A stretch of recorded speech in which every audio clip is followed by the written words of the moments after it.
Hi everybody, I've got a new collection of XML files for you to modify your DayZ Private Nitrado servers for PC, PS4 or Xbox, or I don't know, maybe even PS5 and Xbox Series X in the future. I say Nitrado, you can use these on any private servers. So I'll put a link to the GitHub repository down in the description below the video. But basically this lot are called DayZ Zombieland. And the idea of this collection of files is to increase the zombie threat on your servers. So it increases the overall number of zombies that will spawn in by 50%. It also spawns in groups of police zombies, mini hordes, at where the police cars would spawn, out in the countryside and in the towns. And also it spawns in military real hordes with like 20 to 30 zombies in fields out in the countryside where helicopter crashes could spawn. So I've based all the spawn locations on actual spawn points in the game. So if you're in the middle of nowhere where normally there would be no zombies at all and you're wandering down a road, there may well be a group of police zombies just sort of standing there, normally at an intersection.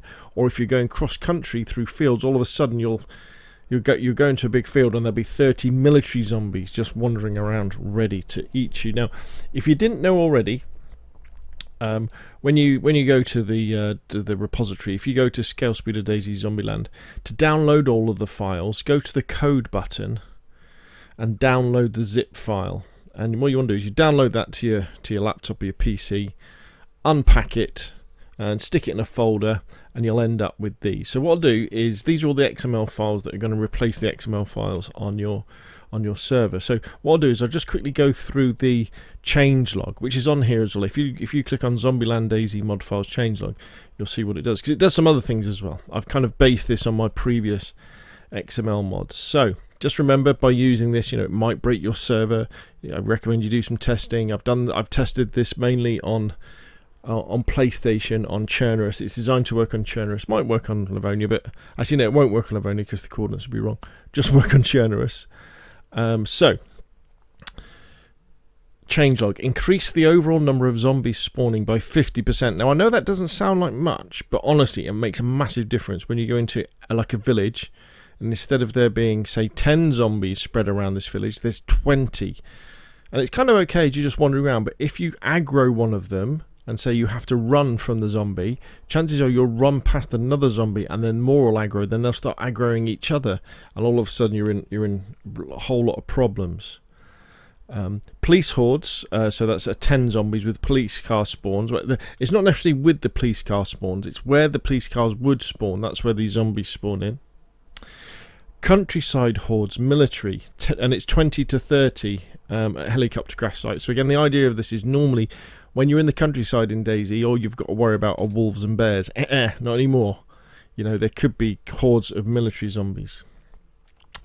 Now this is something that is kind of optional. So I've increased the bear spawns to 5, and also you'll see in the file there is a bear territories.xml. Now the bear territories.xml, all it is a renamed hen territories XML.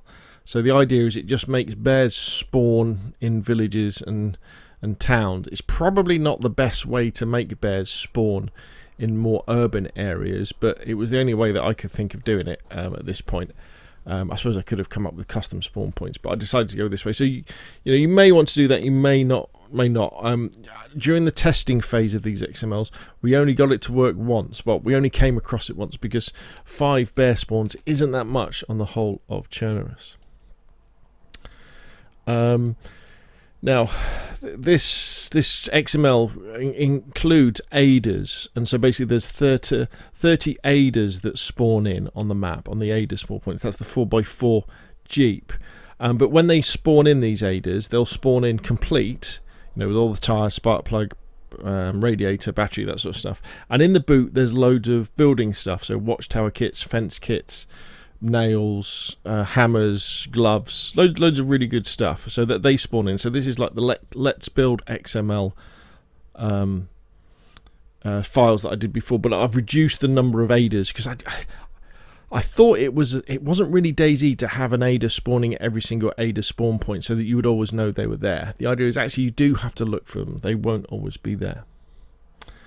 The chances of items spawning in greatly damaged has been decreased. Yeah, so basically everything that spawns in will spawn in either pristine or almost pristine.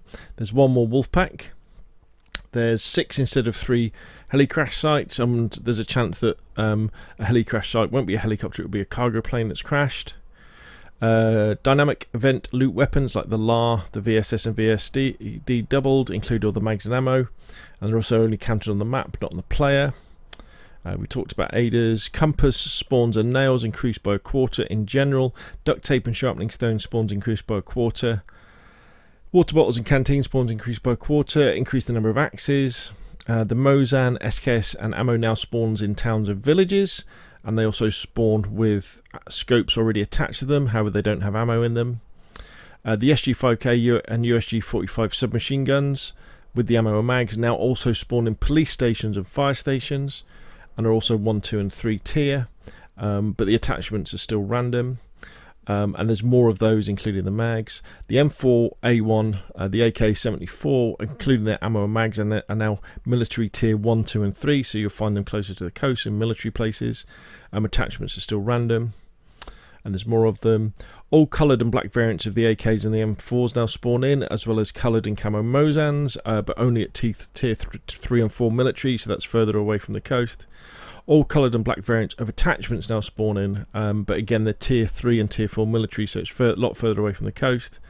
Magazines should always spawn in with basically almost full of bullets, and guns should always spawn in with a mag if they take one. So any gun you should find should have a magazine in it, and there's some surprises as well. So there's some other stuff. Basically it's things like cigarettes and books, and the sword, stuff like that's in there as well.